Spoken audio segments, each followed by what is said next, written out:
What is up, everybody? J Nell here outside of the laundromat real quick here with my recap of the Triple G Gennady Golovkin versus Canelo Alvarez, the babyface assassin fight that happened last night. Also a fight that I did do a pick on, the return of Luke Rockhold versus David Branch that happened on UFC Fight Night in Pittsburgh, I believe it was. Just that fight. So let's get into it. First up, this fight lived up to the hype, man. This is, especially if you are not even a hardcore box fan, but just simply a boxing fan. You've been looking forward to this. We've had a good year in boxing. Terrence Crawford has emerged. Errol Spence Jr. There's a lot of fighters who have emerged this year. So I actually think it's been a pretty good year in boxing, and this fight was kind of the culmination there. And again, it lived up to the hype. I did not make a prediction. If I had, I would have been wrong, because I would not have called a draw. And this ended up in a draw, and I do disagree, actually. Let's get into this fight. So again, lasted all 12 rounds. The first round could have gone either way. I have no idea who won the first round. They were feeling each other out. One was pushing the pace, the other one was pushing the pace. Canelo was moving forward, not moving forward. They were both slipping. A lot of shots looked like they were hitting, but they simply were not. So that first round could have gone either way. But the second, third, and fourth round to me did actually go to Canelo Alvarez. He was pushing forward. He was quicker on his feet. He had real sharp, quick boxing, real sharp boxing, sharper than I thought it would be. He had quick hand speed, quick footwork, which I actually thought he would be a bit quicker. Gennady looked like he couldn't really quite find his range. It just kind of looked like he wasn't comfortable for those 3 rounds there, second, third, and fourth. So I give those rounds to Canelo. He actually landed some big shots there. Again, a lot of shots were being slipped by Gennady, by Canelo as well, but he had the ring generalship. He was initiating the conflict, taking the center of the about to say the cage. I'm so used to doing UFC, the center of the ring there. And so again, those 3 rounds I believe went to Canelo Alvarez. Right around the 5th round is where this starts to turn, and to me the 5th round is one of the closest rounds, which is probably the most debatable rounds in the fight. This is where Gennady started to find his range. This is where Canelo for some reason decided to stay up against the fence, again with the MMA, decided to stay up against the ropes.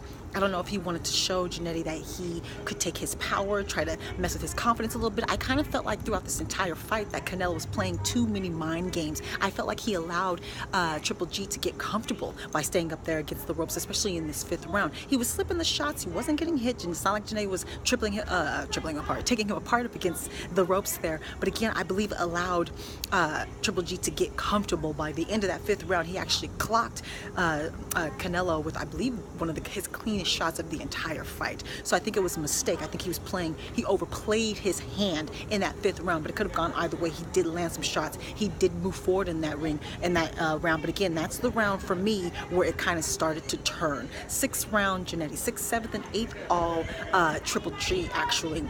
It now kind of looks like a Triple G fight.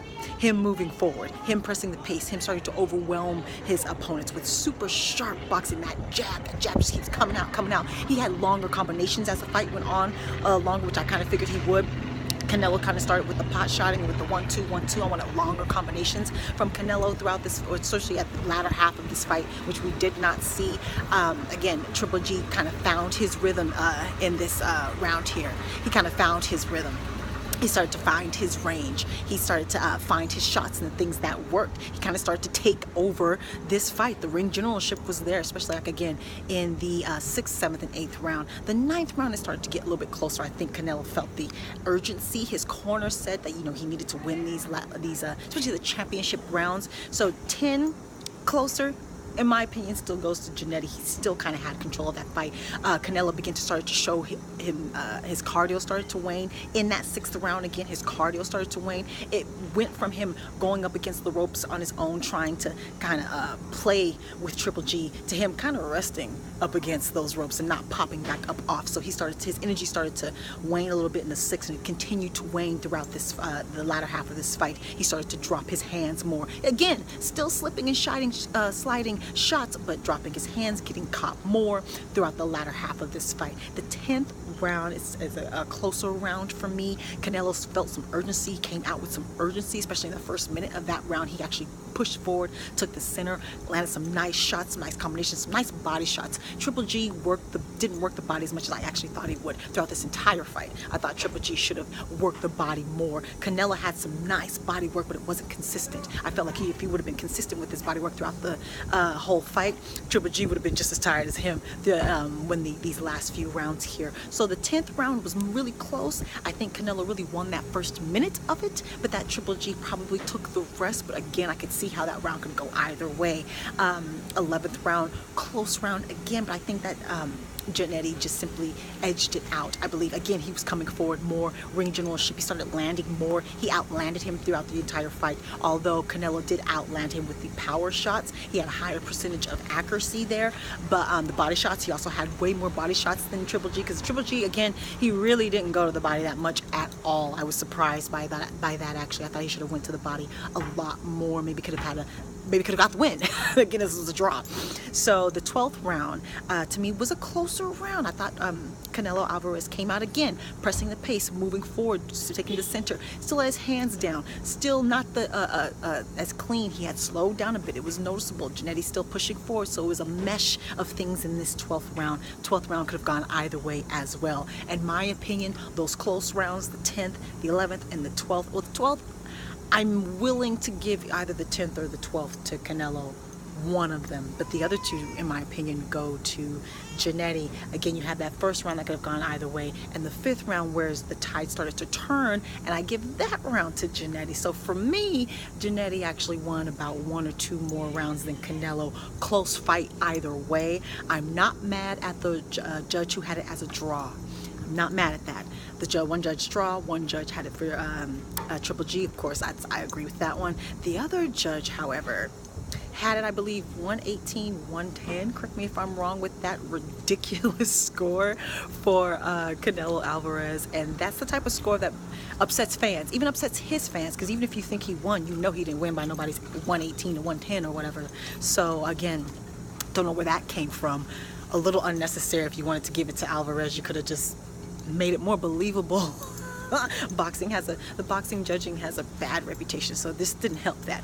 Either way, let me know who you thought won. Again, I believe that Triple G did win. I still thought it was a close fight, worthy of a rematch, because it was excellent. It was refreshing to see the different shot selection, how many different shot combinations and different punches they actually have, the power, the distinctive power difference between this and, quite frankly, MMA striking.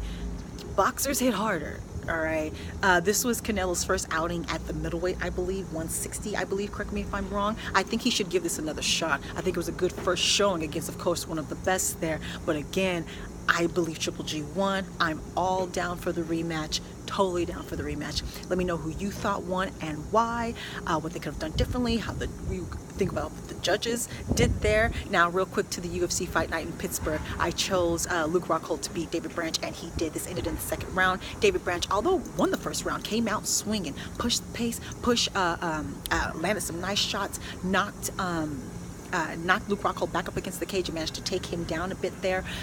Did land some shots on the ground, but actually Luke was able to get back up. He pressed the pace. He was the one initiating the contact. He landed more shots in that 1st round, tried to overwhelm him, tried to swarm him. He won the 1st round. It ended in the 2nd, though. He tried to do a little bit more of the same. I was like, yeah, I don't know why everyone thinks that they can out-grapple Luke Rockhold. I believe he's a black belt in Brazilian Jiu-Jitsu, correct me if I'm wrong. Not only that, do you see how big he is? He's already a big middleweight, he's already a big middleweight. But when he gets on top of you on the ground, he looks massive. Chris Weidman is a big welterweight. When he got on top of him, he dwarfed him. He looked massive. I don't know why people think they can out-grapple Luke Rockhold. You need to think again. David Branch got it to the ground, or actually I believe it was Luke that got it to the ground, eventually took the back of David Branch. David actually had a moment there where he could have shook him off the top. Luke had got too high up on the back and his legs came loose, and instead of standing up on trying to shake Luke off the front, he actually kind of sat back, and it allowed Luke to retighten his hold and just simply pound him out. It was a I believe they said it was a tap due to strikes. So if it's a tap due to strikes, that's a submission. So someone correct me if I'm wrong on that, if it was a TKO or if David Branch actually tapped due to strikes. Either way, he got overwhelmed and he wasn't getting up. He wasn't getting up. Simple as that. So a great return victory for Luke Rockhold. Of course, he went right after the Michael Bisping, George St. Pierre fight, saying, St. Pierre, get out of here, give up the fight, turn the fight down, walk away. Basically, this is my fight. You know, there's Robert Whitaker out there who's recovering from injury. We got to see how fast he comes back from that. And I believe all the other middleweights have been matched up. I'm not sure. So who would you like to see Luke Rockhold fight next? And what do you think about the Bisping GSP fight? Let me know how on any injury updates. The entire card was really good. Mike Perry, fantastic win. Usman, Kamaru Usman, fantastic win. Uriah Hall, fantastic win. So again, a great card. Wonderful one. And yeah, follow me on Facebook, Twitter, and Instagram. Subscribe, like. I'm on Snapchat now. Talk to me. Take care. And goodbye.